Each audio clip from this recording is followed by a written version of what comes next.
Now, this is a foreigner in the Philippines, just thinking that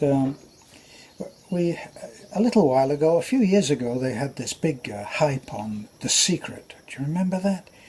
And The Secret, that was supposed to bring you everything that your heart desires. And it showed you how, just by focusing on the good stuff, you would suddenly reap all the benefits of all the riches. And in the main, it was really mostly about money. Everybody immediately thought, well, you mean I could just think about money and I'll get the money? And they never really, I always thought that they never really focus very much on the other side. I mean, we don't just think about the good stuff, do we? Sometimes we're very guilty of thinking about the bad stuff. And it just reminded me of the guy that had the dream. He used to think every day, if I could just be 2 inches taller. And he watched The Secret, and in it said, well, all you have to do is just think about being taller. That's what he took home from it. Just think about being taller and I'll be 2 inches taller. Anyway, he went to bed this particular night, and he woke up the next morning, and he felt different. He thought, could it be that it's worked, that I'm 2 inches taller? And he went and he measured himself, and he was 2 inches taller. He thought, my God, this is incredible.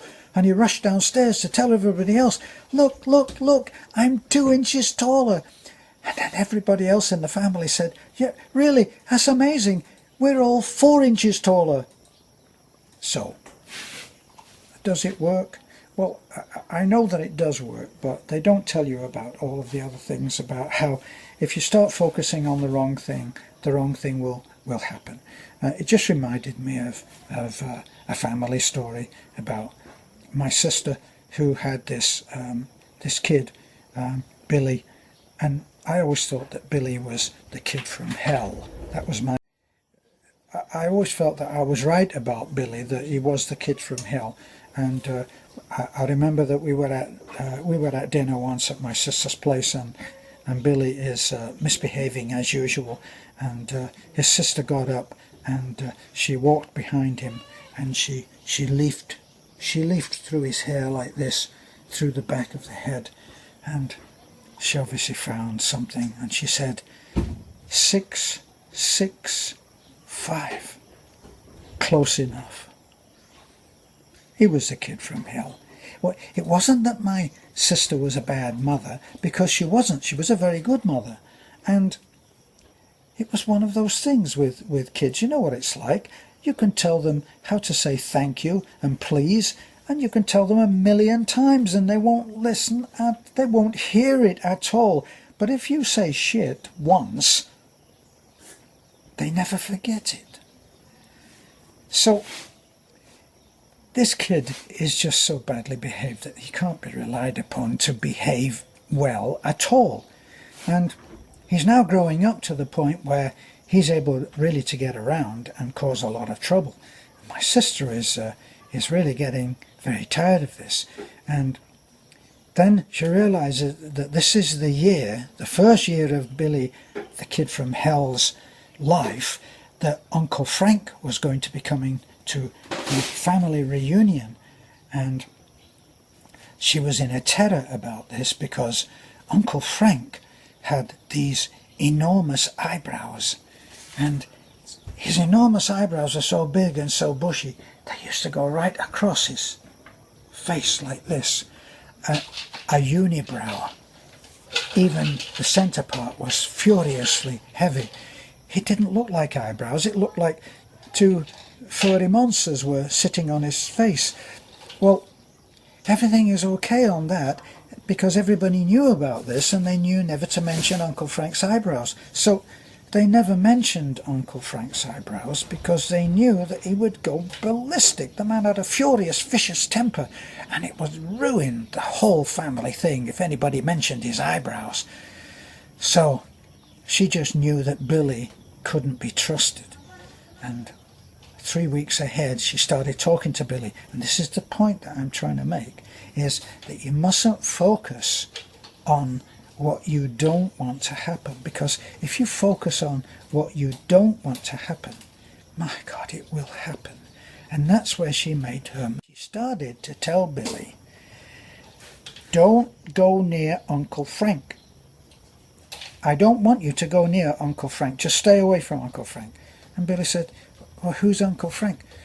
Just never mind who Uncle Frank is. I'm telling you, don't go near Uncle Frank, okay? Whatever happens, you are not to go near Uncle Frank. Well, Billy's now focused on Uncle Frank. Well, what's so good about Uncle Frank? You know, I mean, why am I being told this? Just listen. I'm telling you this. Now my sister is in a frenzy. She's frantic. And then she made her first mistake. She mentioned Uncle Frank's eyebrows. Don't ever talk to Uncle Frank about his eyebrows. Do you hear me, Billy? I'm telling you. Billy says, well, what's Uncle Frank's eyebrow? What's wrong with his eyebrows? There's nothing wrong with Uncle Frank's eyebrows, and you're not to ever mention them. Do you understand? I'm telling you. And she gets hold of the kid and shakes him. Don't mention Uncle Frank's eyebrows.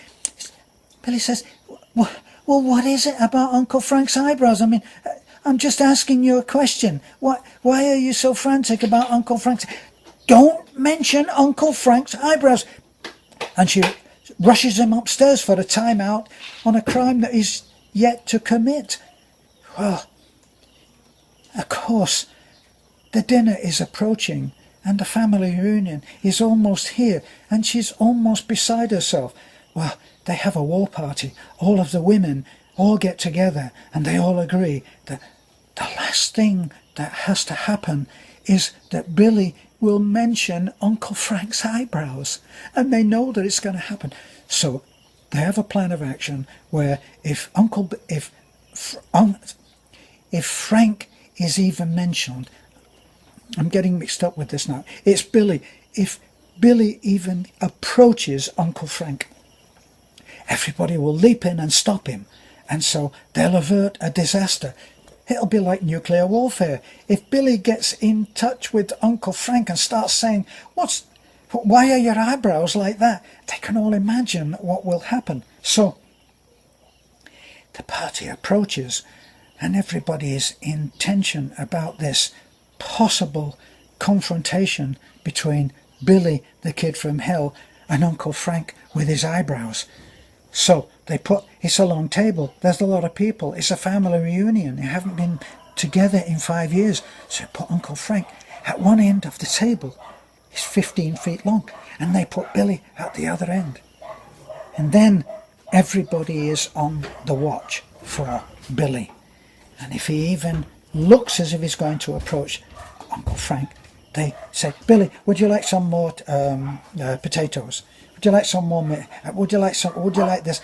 Anything to avert the disaster. They get through the main course, and everything goes quite well. And everybody, I guess this is where everybody made a mistake. They thought that everything was okay, and they kind of relaxed on it. But of course, she wasn't relaxed. My sister was now like a coiled spring. She'd been worrying and stressing about this for weeks and weeks, and now she was pent up. She was like an explosion that was ready to go off, and she's watching Billy, and she can see that something is brewing with Billy. She just knows him. She knows that trouble is approaching. Uncle Frank has remained serene.